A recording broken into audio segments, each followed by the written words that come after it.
How to replace a 2019 Chevy Silverado 3-button remote battery. Now here's Sergeant Locksmith to show you how. All right, let's go ahead and change the battery out on our Chevy Silverado 3-button remote. For this task, you will need your remote, a CR2032 battery, and a flat tip screwdriver.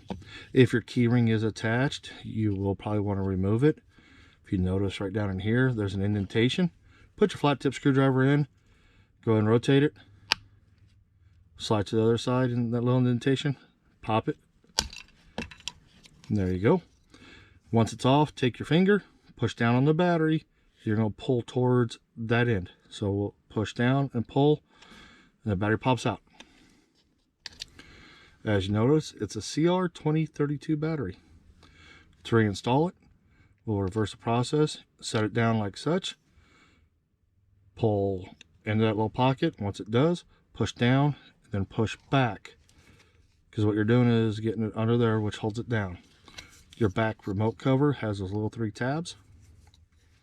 Those go on first. You'll hook it on, snap it together. There you go. You've changed out your remote battery. Hey, thanks again for watching. Let's be safe out there.